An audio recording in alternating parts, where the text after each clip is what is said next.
കർത്താവിൻ്റെ ഉന്നതമായ നാമത്തിന് സ്വസ്ഥം ചെയ്യുന്ന കർത്താവെ, 39 വർഷം ഞാൻ അർപ്പിച്ച കുർബാനയുടെ യോഗ്യതയാൽ കൃപാസ്ഥാനത്താരെ ജീവനോടെ പ്രത്യക്ഷപ്പെട്ട മാതാവിൻ്റെ മധ്യസ്ഥത്തിൽ വീട്, ജോലി, വിവാഹം, വെളിച്ചം, വഴികൾ, വെള്ളം, ഇങ്ങനെ ഒരു അടിസ്ഥാന കാര്യങ്ങൾക്ക് വേണ്ടി കർത്താവെ വിഷമിക്കുന്നവരുണ്ട് ഈശോയെ. വിവാഹം ഒത്തുവരാത്തവരുണ്ട് ഈശോയെ. ഒത്തുവന്ന വിവാഹം പോയതിൻ്റെ പേരിൽ സങ്കടപ്പെട്ട് നടക്കുന്നവരുണ്ട് ഈശോയെ. അതുപോലെ ഒത്തുവന്ന വിവാഹം നടത്തി കൊടുക്കാൻ വേണ്ടി സാമ്പത്തികമായ വിഷയങ്ങളിൽ ഓരോരോ വാതിലും മുട്ടിക്കൊണ്ടിരിക്കുന്നവരുണ്ട്.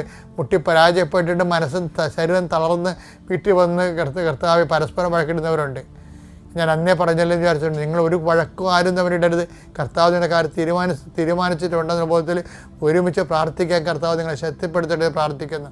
ഈശോ, ഈ കാലങ്ങളിൽ നഷ്ടപ്പെട്ടിരിക്കുന്ന കടലിൽ ജോലി നഷ്ടപ്പെട്ടവരുണ്ട്, കാർഷിക മേഖല തകർന്നവരുണ്ട്, പല മേഖലയിൽ മനുഷ്യരിങ്ങനെ എരിഞ്ഞ് പൊരിഞ്ഞ് ജീവിക്കുന്ന അവസ്ഥയാണ്.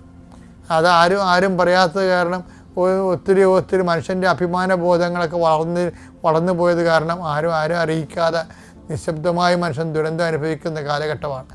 അമ്മേ പരിശുദ്ധമേ, ഓരോ വീട്ടിലും അമ്മ സഞ്ചരിക്കണമേ അമ്മേ. ഓരോ വീടുകളുടെയും വേദനകളെ എടുക്കണമേ അമ്മേ.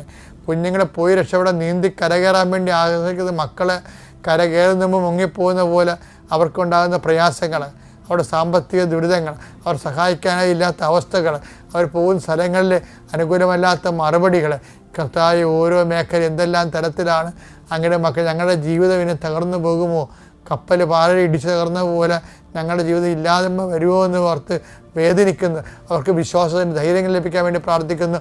പ്രാർത്ഥനയുടെ എരിവ് ലഭിക്കാൻ വേണ്ടി പ്രാർത്ഥിക്കുന്നു. എൻ്റെ കർത്താവിൻ്റെ ഉന്നതമായ നാമത്തിൽ കൃപാസ്ഥാനത്താരെ ജീവനോടെ പ്രത്യക്ഷപ്പെട്ട പരിശുദ്ധയുടെ മാധ്യസ്ഥ നിങ്ങൾ അനുഗ്രഹിക്കപ്പെടട്ടെ.